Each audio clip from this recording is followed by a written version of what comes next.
Hello students, I am Shweta and I am here to teach you chapter 2 of class 9th, that is matter around us pure.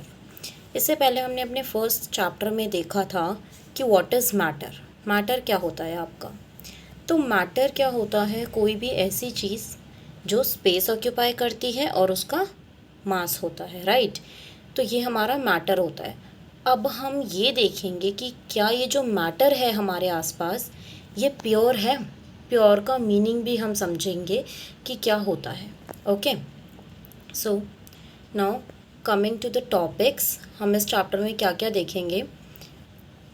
Mixture क्या होता है, then solution क्या होता है, then what is suspension, and उसके बाद हम देखेंगे कि कोलाइडल सोल्यूशन क्या होता है। ठीक है, बेसिकली आपका ये चैप्टर डिवाइडेड होगा इनटू 3 पार्ट्स एंड उसके बाद एक पार्ट में हम क्वेश्चंस देखेंगे। ओके ओके, अब आते हैं हम अपने फर्स्ट पार्ट पे, इंट्रोडक्शन पे। बेसिकली हम जब भी किसी चीज़ को कहते हैं कि प्योर है, लाइक आप मिल्क खरीदते हैं, सॉल्ट खरीदते हैं, तो हम कैसे कहेंगे कि वो प्योर है, हमें कैसे पता लगेगा। बेसिकली प्योर का मतलब होता है कि जिस भी पार्टिकल्स का वो सब्सटेंस बना हुआ है वो एक ही तरह का सब्सटेंस हो।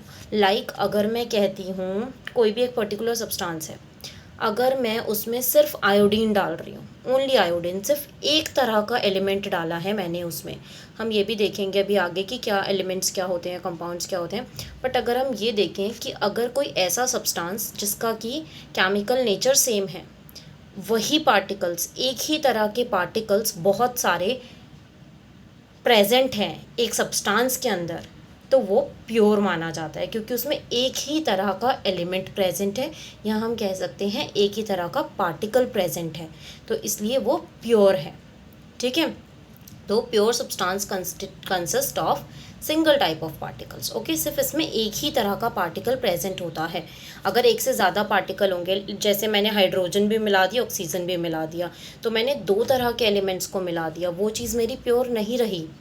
ठीक है, देखेंगे हम ये भी कि प्योर में ऐसा भी हो जाता है कि दो तरह के एलिमेंट ज्वाइन हो जाते हैं, बट स्टिल अगर आप देखें तो हम एक तरह के पार्टिकल्स को अगर देखते हैं किसी सब्सटेंस में तो वो प्योर कंसिडर होता है। Okay, in other words a substance is pure single form of matter. Okay, substance क्या होता है, एक प्योर सिंगल फॉर्म होती है मैटर की। ठीक है, now coming to the next slide, हम ये देखेंगे व्हाट इज मिक्सचर। हाँ, मिक्सचर क्या होती है। मिक्सचर में क्या होगा कि जिसमें more than one kind of pure form present होगी। प्योर वो चीज़ होती है जिसमें एक ही तरह का पार्टिकल्स है। अगर आप मल्टीपल प्योर सब्सटेंसेस को आपस में ऐड कर दो तो वो क्या करेगा, एक मिक्सचर फॉर्म कर लेगा। जैसे dissolved sodium chloride can be separated from water by physical process of evaporation. जैसे आप ये देखते हैं कि आपके पास सोडियम क्लोराइड है, दैट इज़ NaCl। ठीक है, उसमें सोडियम प्रेजेंट है और क्लोराइड प्रेजेंट है। अब अगर आप इसे वाटर से सेपरेट करना चाहें, इसमें जो भी वाटर प्रेजेंट है उसे हम निकालना चाहते हैं, तो हम क्या करेंगे, नॉर्मल इवेपोरेशन कर देंगे तो उसमें से वाटर अलग हो जाएगा। तो हमने ये देखा कि NaCl के साथ H2O वाटर भी प्रेजेंट था, तो वो क्या बन रही थी, एक पूरी मिक्सचर बन रही थी। लेकिन अगर हम उसमें से वाटर को हटा दें तो आपका एक कंपाउंड बन गया जो कि प्योर होगा। ठीक है, however sodium chloride in itself is a pure substance, okay, and cannot be separated by physical processes। तो हमने ये देखा कि जो हमारा सोडियम क्लोराइड है दैट इज़ NaCl, वो अपने आप में प्योर सब्सटेंस है, उसको वाटर के साथ मिला के ही तो मिक्सचर बनी थी। अब वाटर को हमने अलग कर दिया तो प्योर सब्सटेंस क्या बचा, सोडियम क्लोराइड। ठीक है, इसी तरह से शुगर होती है which contains only one kind of pure matter. ठीक है, उसमें भी एक ही तरह का पार्टिकल प्रेजेंट होता है, तो वो अपने आप में प्योर है। Okay, then coming to the soft drinks and soil, ये प्योर सब्सटेंसेस नहीं है क्योंकि सॉफ्ट ड्रिंक में आपको भी पता है कि गैस प्रेजेंट होती है और उसमें लिक्विड भी प्रेजेंट होता है कुछ, और शुगर भी प्रेजेंट होती है, तो वो अपने आप में प्योर सब्सटेंस नहीं है। ठीक है, when ever the source of pure substance में B, it will always have same characteristic property। आप ये देखते हैं प्योर सब्सटेंस में जो भी चीज़ एडेड होगी वो एक ही तरह की होगी, मतलब केमिकली उसका नेचर बिल्कुल सेम होगा। अगर अलग अलग केमिकल नेचर हैं उस सब्सटेंस में तो वो प्योर कंसिडर नहीं होगी, ठीक है। तो हम ये कह सकते हैं कि मिक्सचर के अंदर क्या होते हैं, मल्टीपल प्योर सब्सटेंसेस प्रेजेंट होते हैं। Okay, now coming to the type of mixtures, ठीक है। अब मिक्सचर्स हमारे पास कितने टाइप्स की होती हैं, दो तरह की मिक्सचर होती हैं। एक होती है होमोजीनियस मिक्सचर, एक होती है हेट्रोजीनियस मिक्सचर। होमोजीनियस, होमो मीन्स सेम, मतलब कि जिसका composition through out the solution बिल्कुल सेम रहेगा। मतलब जैसे आपने चीनी को पानी में मिलाया तो वो क्या होगी, प्रॉपरली डिजॉल्व हो जाएगी। उसमें ऐसा नहीं होगा कि कॉन्स्टिट्यूएंट पार्टिकल्स अलग अलग आ रहे हैं, तो वो थ्रू आउट द मिक्सचर बिल्कुल सेम तरह से डिजॉल्व हो गया। आप कहीं से भी उस पानी को उठाएंगे, एक ग्लास में आपने चीनी घोली, ठीक है, उसके बाद आप अगर उसको डिफरेंट डिफरेंट कंटेनर्स में भी डाल देंगे ना और फिर चेक करेंगे तो उसकी कॉम्पोजिशन सेम रहेगी, बिल्कुल भी अलग नहीं होगी। तो ऐसे सॉल्यूशंस को कहते हैं होमोजीनियस मिक्सचर, ठीक है। लेकिन अगर ऐसा हो कि नॉन यूनिफॉर्म डिस्ट्रीब्यूशन है, जैसे आपने क्या किया, ऑयल और वाटर को मिक्स किया, ऑयल और वाटर का मिक्सचर बनाया, तो ऑयल क्या होता है, वाटर के ऊपर आएगा, वो तो सेपरेट आउट आराम से हो जाएंगे, है ना। तो इसमें हम देख रहे हैं कि जो कॉम्पोजिशन है ऑयल और वाटर का वो सेम नहीं है, वो अलग अलग सेपरेटेड हैं, तो इसको कहेंगे हेट्रोजीनियस मिक्सचर। तो ये बहुत ही इम्पॉर्टेंट टर्म्स हैं दोनों, होमोजीनियस एंड हेट्रोजीनियस। होमोजीनियस का मतलब है through out the solution composition बिल्कुल सेम है, कहीं से भी आप उस पार्ट को उठाएंगे कम ज़्यादा नहीं होगा केमिकली उसमें। लेकिन अगर हेट्रोजीनियस को उठाएंगे तो हेट्रोजीनियस में क्या होगा, आपका डिफरेंट जगह से अगर आपने उसे डिफरेंट डिफरेंट कंटेनर्स में रख दिया तो उसके केमिकल नेचर में डिफरेंस हो सकता है। Okay, next coming to the topic what is a solution. Solution क्या होता है, देखो आपने ये देखा था कि होमोजीनियस मिक्सचर को हम सॉल्यूशन भी बोलते हैं। तो सॉल्यूशन क्या होता है, is a homogeneous mixture of two or more substances. जो सॉल्यूशन होता है वो एक होमोजीनियस मिक्सचर है, ठीक है। मतलब है तो मिक्सचर, मतलब एक से ज़्यादा सब्सटेंसेस उसमें डले होंगे, ठीक है, बट होमोजीनियस मिक्सचर होती है, मतलब through out the solution composition एकदम सेम रहता है, ठीक है। जैसे हम लेमनेड देखते हैं, सोडा वाटर देखते हैं, ये सब एग्जांपल्स हैं सॉल्यूशंस के, ठीक है। ओके, अब हमारे पास सॉलिड के सॉल्यूशंस भी होते हैं, गैसियस सॉल्यूशंस भी होते हैं। गैसेस में क्या आ जाता है, एयर, ठीक है। ओके, अब आप अगर लेमनेड बनाते हैं तो आप ये देखते हैं कि आप उसको मतलब कहीं से भी अगर जो आपने एक लेमनेड तैयार किया है उसका टेस्ट जितना भी आपने बनाया है पूरे का टेस्ट एकदम सेम होगा। ऐसा नहीं है कहीं अलग टेस्ट आ रहा है, कहीं पे चीनी ज़्यादा आ रही है, कहीं पे नमक ज़्यादा आ रहा है, ऐसा नहीं होता, क्योंकि वो एक होमोजीनियस मिक्सचर है। मतलब थ्रू आउट द कंटेनर वो बिल्कुल एक तरह से मिक्स हुए हैं जो भी आपने उसमें कॉन्स्टिट्यूएंट्स डाले हैं, ठीक है। तो होमोजीनियस का मतलब है थ्रू आउट द सोल्यूशन बिल्कुल प्रॉपर मिक्सचर फॉर्म हुई है। ओके, अब देखो सोल्यूशन तो हमने देख लिया क्या होता है, बट उसके अंदर हमारे पास दो टर्म्स आती हैं, one is solvent and the another one is solute, ठीक है। अब देखो सोल्यूट एंड सॉल्वेंट क्या होते हैं, the component of a solution that dissolves the other component in it. मतलब कि आप जिस चीज़ के अंदर दूसरी चीज़ को घोल रहे हो वो आपका क्या होता है, सॉल्वेंट। क्योंकि सॉल्वेंट के अंदर ही आप किसी चीज़ को मिलाओगे, कोई भी ऐसी चीज़ जिसके अंदर आप दूसरे सब्सटेंस को डाल रहे हो तो वो होता है सॉल्वेंट, जिसके अंदर डाल रहे हो वो सॉल्वेंट होता है। और जिस कंपोनेंट को आप डिसॉल्व कर रहे हो सॉल्वेंट के अंदर वो होती है सोल्यूट। जैसे आपने लिया शुगर को वाटर में मिक्स करना है आपको, तो जिसको आप मिक्स कर रहे हो दैट इज़ शुगर, तो वो सोल्यूट हुई।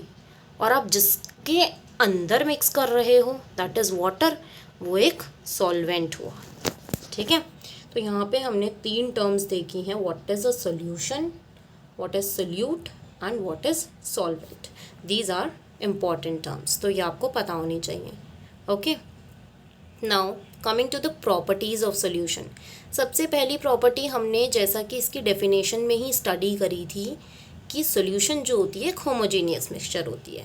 एंड आई होप आपको होमोजीनियस का मतलब अब समझ में आ गया है. ठीक है, ठीक है. नेक्स्ट आता है the particles of solution are smaller than 1 nanometre, so they can not be seen by naked eyes. तो ये चीज़ तो बहुत कॉमन है कि मतलब सोल्यूशन के पार्टिकल्स बहुत ही छोटे होते हैं, वो आपको नॉर्मल आई से नहीं दिखेंगे, लेंस वगैरह के अंडर ही हम उनको नोट कर सकते हैं. ठीक है. Because of very small particle size they do not scatter a beam of light passing through the solution, so the path of light is not visible in a solution. Like अपने light pass की उस solution में से, तो वो beam of light क्या होगी, उसमें से पास नहीं हो पाएगी सोल्यूशन में से. ठीक है, मतलब पास भले ही हो जाएगी लेकिन वो स्कैटर नहीं होगी. स्कैटर का मीनिंग क्या हुआ, जैसे जैसे आपने लाइट पास की तो वो किसी भी एक पार्टिकल से टकराते ही वो स्कैटर हो जानी चाहिए, फैल जानी चाहिए, लेकिन ऐसा नहीं होता इन केस ऑफ सॉल्यूशंस. ठीक है. The solute particles can not be separated from mixture by process of filtration. Solute particles do not settle down when left undistributed. ठीक है. तो बेसिकली क्या होता है, जो आपने सोल्यूट मिक्स किया है सॉल्यूशन में, हम इसको नॉर्मल फिल्ट्रेशन से अलग नहीं कर सकते. ठीक है. और ऐसा भी नहीं है कि जैसे आपने सैंड डाली वाटर में, ठीक है, सैंड तो नीचे बैठ जाती है, लेकिन अगर आप सॉल्ट या शुगर का सोल्यूशन देखो तो उसके अंदर वो आपको सेपरेटेड आउट नहीं मिलेगी, वो नीचे बैठी हुई नहीं मिलेगी. ठीक है. तो ये हमारी कुछ प्रॉपर्टीज़ हैं सॉल्यूशन की. इस पे भी आपका डायरेक्ट क्वेश्चन बन जाता है, तो ये प्रॉपर्टीज़ भी बहुत इंपॉर्टेंट है. ठीक है. Now coming to the next slide. Okay, अब हम देखते हैं कि कंसंट्रेशन ऑफ अ सॉल्यूशन क्या होता है. ठीक है. अब आप ये देखते हैं, जैसे आप सोल्यूट को सॉल्वेंट के अंदर मिला रहे हैं, तो ऐसा तो नहीं है कि आप वो मिलाते जाओगे और सोल्यूट जो है मिलता जाएगा उसके अंदर. ठीक है. तो हम ये देखते हैं, एक जो सोल्यूशन बना रहे हो आप और सोल्यूट के अंदर सॉल्वेंट मिला रहे हो, तो वो सोल्यूट जो आप मिक्स कर रहे हो सॉल्वेंट के अंदर, वो एक टाइम तक ही मिक्स हो पाएगा. किसी एक पर्टिकुलर टेम्परेचर पे आप ये देखेंगे कि आप सोल्यूट जो है कुछ अमाउंट ऑफ सोल्यूट ही मिला पा रहे हो सोल्यूशन के अंदर. ऐसा नहीं है कि आप डालते जाओगे चीनी और वो पानी में घुलती जाएगी, ऐसा नहीं होता. एक पर्टिकुलर टेम्परेचर पे एक डेफिनेट अमाउंट की ही सोल्यूट आप सॉल्वेंट के अंदर मिला सकते हो. ठीक है.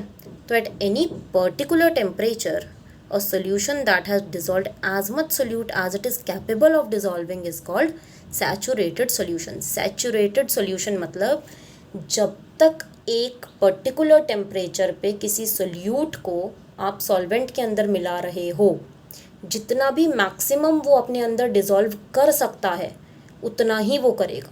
उस टाइम पे वो सोल्यूशन एक सैचुरेटेड सोल्यूशन कहलाता है. सैचुरेशन आ जाता है उसका, उससे ज़्यादा वो अपने अंदर मिक्स नहीं कर सकता. ठीक है. In other words, when no more solute can be dissolved in the solution. ठीक है. तो जब और सोल्यूट हम मिक्स नहीं कर सकते, वो एक सैचुरेशन पे पहुंच गया है, उसके बाद आप उसको मिक्स नहीं कर पाएंगे. ठीक है. The amount of solute present in the saturated solution at this temperature is called its solubility. दूसरी टर्म आती है सोल्यूबिलिटी. जब सैचुरेशन आ गया है, ठीक है, वो एक सैचुरेटेड सोल्यूशन बन गया, उस टाइम पे देखो कि उसमें कितना सोल्यूट है, सोल्यूट कितना प्रेजेंट है उसके अंदर, वो उसकी सोल्यूबिलिटी कहलाती है. ओके. तो यहाँ पे हमारी दो इम्पॉर्टेंट टर्म्स आई हैं, what is a saturated solution and what is it's solubility. Okay. ठीक है. नेक्स्ट देखते हैं अनसैचुरेटेड सोल्यूशन क्या होता है. If the amount of solute contained in a solution is less than saturation level. अगर उसका सैचुरेशन नहीं आया और उसके अंदर और सोल्यूट डिसॉल्व हो सकता है, तो वो पॉइंट ऑफ टाइम पे हम उसको कहेंगे अनसैचुरेटेड सोल्यूशन, क्योंकि उसका सैचुरेशन नहीं आया है अभी. ठीक है. The concentration of solution is the amount of solute present in the amount of solution. एक सॉल्यूशन में कितना सोल्यूट प्रेजेंट है वो उसकी कंसंट्रेशन होती है, क्योंकि कंसंट्रेशन आप उसके सोल्यूट की हेल्प से निकालते हो कितना सोल्यूट उसमें है। ठीक है, अब अलग अलग तरह से हम निकाल सकते हैं कंसंट्रेशन ऑफ सोल्यूशन। इसके 3 फॉर्मूलेज हैं जो हम देखेंगे।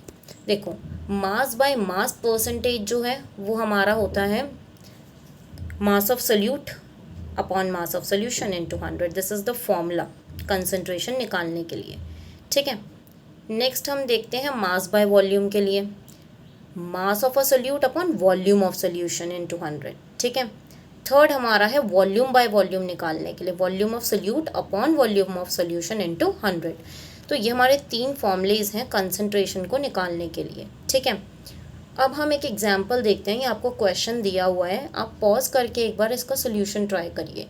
क्वेश्चन में ये कहा गया है a solution contains 40 gram of common salt. Common salt है, सॉल्ट हुआ मतलब ये सोल्यूट है हमारा, तो सोल्यूट का वेट हो गया 40 ग्राम इन 320 ग्राम ऑफ वाटर। हमको ये दिया गया है कि 40 ग्राम कॉमन सॉल्ट को 320 ग्राम ऑफ वाटर में मिक्स किया जा रहा है। ठीक है, तो हमें कंसंट्रेशन निकालनी है in terms of mass by mass percent. Mass by mass percent में आपने देखा कि हमारा ये फॉर्मूला है mass of solute upon mass of solution, तो इस पर डायरेक्टली आप अप्लाई कर सकते हैं। एक बार पॉज करके आप ट्राई करिए ये वाला। ठीक है, तो अब इसका सोल्यूशन देखते हैं हम। मास ऑफ सोल्यूट हो गया 40 ग्राम, जो कि डायरेक्टली आपको क्वेश्चन में दिया हुआ है कि वो 40 ग्राम है, and mass of solvent is 320 ग्राम। तो इससे आप क्या निकाल सकते हो, आपको सोल्यूट का मास पता है, आपको सॉल्वेंट का मास पता है, आप पूरे सोल्यूशन का मास निकाल लो, दोनों को ऐड कर दोगे तो देखो सोल्यूशन के अंदर क्या होता है, सोल्यूट और सॉल्वेंट दोनों होते हैं, तो अगर दोनों का मास ऐड कर दिया जाए तो सोल्यूशन का मास निकल जाएगा, जो कि हमारा 360 आ गया। अब डायरेक्टली आप फॉर्मूला अप्लाई कर दो, मास ऑफ सोल्यूट जो कि 40 था अपॉन मास ऑफ सोल्यूशन जो आपने अभी कैलकुलेट किया इंटू 100 इज योर 11.1%। ओके, ठीक है, तो ये क्वेश्चन आई होप आपको समझ में आया होगा। नेक्स्ट आते हैं हम, व्हाट इज सस्पेंशन। सस्पेंशन क्या होता है? देखो, आपने देखा था सॉल्यूशन क्या है, एक होमोजीनियस मिक्सचर थी, राइट।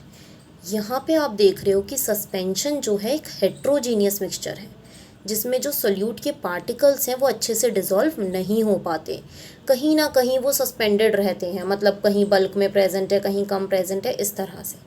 ठीक है, और ये मतलब हमें नॉर्मल आइज से भी विजिबल होता है पार्टिकल्स जो होते हैं। ठीक है, अब इसके हम कुछ प्रॉपर्टीज़ देख लेते हैं। इसकी प्रॉपर्टीज़ को आप माइंड में कंपेयर करें कि आपने सॉल्यूशन की प्रॉपर्टीज़ में क्या पढ़ा था। ठीक है, जैसे सस्पेंशन को कहा गया है it is a heterogeneous mixture, वहाँ पे क्या था, वो एक होमोजीनियस मिक्सचर थी। यहाँ पे अब ये कहा गया है कि particles of suspension can be seen by naked eyes, but solution के केस में ऐसा पॉसिबल नहीं था क्योंकि उसके पार्टिकल्स बहुत छोटे होते थे, राइट। ओके, नेक्स्ट पॉइंट है the particles of suspension scatter a beam of light passing through it and makes the path visible. ठीक है, यहाँ पे क्या होता है कि एक पार्टिकल पे लाइट पड़ी तो वो उसको स्कैटर कर देता है, लेकिन सॉल्यूशंस के केस में ऐसा पॉसिबल नहीं था, राइट। आपने देखा था ये। ओके, नेक्स्ट आता है the solute particles settle down when a suspension is left undistributed. इसका मतलब है कि आप इसको फिल्ट्रेशन के प्रोसेस से अलग कर सकते हो, आराम से आप किसी सोल्यूट को सॉल्वेंट में से सेपरेट कर पाओगे by the process of filtration, जबकि सोल्यूशन में ऐसा पॉसिबल नहीं था। ठीक है, तो आप ये देखें कि सोल्यूशन और सस्पेंशन में डिफरेंसेस क्या क्या हैं, इनकी प्रॉपर डेफिनेशन आपको पता होनी चाहिए और इनकी पर्टिकुलर प्रॉपर्टीज़ भी आपको पता होनी चाहिए। ठीक है, तो आई होप आपको suspension, solution, what is solvent, what is solute, ये सब चीज़ें क्लियर हो गई होंगी। ठीक है, इन केस नहीं क्लियर है तो आप कमेंट कीजिए। ठीक है, I will let you know, मतलब आपके लिए अलग से वीडियो बना के I will explain these terms. Okay, अब हमारा नेक्स्ट टॉपिक आता है कोलॉइडल सॉल्यूशन। कोलॉइडल सॉल्यूशन काफ़ी इम्पोर्टेंट टॉपिक है। ठीक है, अब हम ये देखते हैं कि कोलॉइडल सॉल्यूशन होता क्या है। First, what is colloids. ठीक है, कोलॉइड्स क्या होते हैं, जो इसके पार्टिकल्स होते हैं ना, वो सॉल्यूशन के अंदर बहुत अच्छे से मिक्स हो जाते हैं due to relatively smaller size of particles as compare to that of suspension. Suspension में पार्टिकल्स बड़े होते थे, अच्छे से मिक्स नहीं हो पाते थे, लेकिन कोलॉइड में मिक्स हो जाते हैं। तो ऐसा लगता है कि ये एक होमोजीनियस मिक्सचर है। मतलब हमारे पास ना 3 टर्म्स हैं, एक हमने देखा था सॉल्यूशन और एक सस्पेंशन। तो उसके बीच में एक तरह से हम कहेंगे कोलॉइडल सॉल्यूशन आता है, क्योंकि ना तो ये होमोजीनियस प्रॉपर है ना हेट्रोजीनियस प्रॉपर है। ठीक है, तो मतलब हमने देखा होमोजीनियस सॉल्यूशन होता है, कोलॉइडल सॉल्यूशन, होमोजीनियस हेट्रोजीनियस, हम एक तरह से हमें इसमें दोनों की प्रॉपर्टीज़ दिखेंगी। फिर हमने सस्पेंशन भी देखा जिसमें कि प्रॉपर हेट्रोजीनियस है। ठीक है, कोलॉइडल लगता है कि होमोजीनियस है बट एक्चुअली में नहीं होता। जैसे मिल्क है, हमें लगता है कि वो throughout the container composition same है, बट ऐसा नहीं होता। ठीक है, because of the small size of colloidal particles we can not see them with naked eyes. हमें वो नॉर्मल आई से नहीं दिखाई देते क्योंकि उसके पार्टिकल का साइज़ काफ़ी छोटा है। ठीक है, but these particle can easily scatter a beam of light. लेकिन स्कैटरिंग इफेक्ट ये दिखाते हैं। देखो अब क्या हो रहा है, जैसे आपने टॉर्च पास कर रहे हो इस सोल्यूशन में से, फर्स्ट वाले पार्ट में क्या है कि हमने रखा हुआ है सोल्यूशन ऑफ कॉपर सल्फेट। ठीक है, कॉपर सल्फेट में से हमें टिंडल इफेक्ट शो नहीं होगा, लेकिन दूसरे में वाटर और मिल्क रखे हैं, उसमें टिंडल इफेक्ट शो होगा। मतलब जो लाइट आएगी उसका पाथ भी विजिबल हो रहा है ग्लास में से और वो स्कैटर भी करेगा। ठीक है, तो बेसिकली टिंडल इफेक्ट यही होता है कि अगर बीम ऑफ लाइट पास की जा रही है सॉल्यूशन में से तो वो उसको स्कैटर कर दे। राइट, ठीक है। टिंडल इफेक्ट को हम ना तब भी देखते हैं लाइक आप किसी अंधेरे वाले रूम में एंटर करते हो और उसमें जस्ट एक होल है जिसमें से सनलाइट आ रही है, तो वो क्या होता है, जो पार्टिकल्स एयर में प्रेजेंट हैं उस होल के अंदर, उनसे जैसे ही लाइट टकराएगी तो वो उसको पूरा स्कैटर कर देंगे। ठीक है, okay, so this is Tyndall effect, ये भी काफ़ी इम्पॉर्टेंट टर्म है। ओके, टिंडल इफेक्ट आपको तब भी दिखाई देता है लाइक फॉरेस्ट में क्या होता है कि कैनोपी शेप में, जैसे मतलब ना फॉरेस्ट में जैसे माउंटेन में काफ़ी ऐसे पेड़ होते हैं, ट्रीज़ होते हैं जो माउंटेन की फॉर्म में होते हैं। राइट, तो हम ये देखते हैं लाइक जंगल में क्या होता है, जू वगैरह में, फॉरेस्ट में पूरा कवर्ड होता है पेड़ों से ऊपर। ठीक है, उसमें से जब सनलाइट पास करती है तो वो पूरी प्रॉपर स्कैटर हो जाती है, जैसे कि आपको इस फिगर में दिखाया गया है। तो मतलब ये एक बेस्ट एग्जाम्पल है टिंडल इफेक्ट का। ठीक है, अब हम इसकी प्रॉपर्टीज़ देखते हैं एंड आप माइंड में कंपेयर करिए इसकी प्रॉपर्टीज़ को with the properties of solution and suspension. अब यहाँ पे ये क्या है, एक हेट्रोजीनियस मिक्सचर है। राइट, और आपने वहाँ क्या देखा था, सोल्यूशन एक होमोजीनियस मिक्सचर थी एंड सस्पेंशन एक हेट्रोजीनियस मिक्सचर थी। राइट, नेक्स्ट आता है size of particles are too small to be individually seen by naked eyes. ये सेम किस में था, सोल्यूशन में, उसके भी पार्टिकल्स हमें दिखाई नहीं देते थे नॉर्मल आइज से, बट सस्पेंशन में दिखाई देते थे। Right, and colloids are big enough to scatter a beam of light. ये स्कैटर करते हैं लाइट को, जैसा कि कहाँ पे होता था, सस्पेंशन में ऐसा होता था बट सोल्यूशन में ऐसा नहीं होता था। राइट, अब हम ये देखते हैं कि क्या ये नीचे सेटल हो जाते हैं। जैसे हम फिल्ट्रेशन के प्रोसेस से सस्पेंशन में पार्टिकल्स को अलग कर पा रहे थे, लेकिन सोल्यूशन में ऐसा नहीं कर पा रहे थे, और सोल्यूशन स्टेबल थे जबकि सस्पेंशन अनस्टेबल थे। तो हम यहाँ पे ये देख रहे हैं कि कोलॉइड्स आर ऑल्सो स्टेबल, क्योंकि वो सेटल नहीं होते हैं जब उनको रख दिया जाता है। दे can not be separated by normal process that is filtration. एक स्पेशल टेक्निक होती है सेंट्रीफ्यूगेशन, उससे हम इसको अलग करते हैं।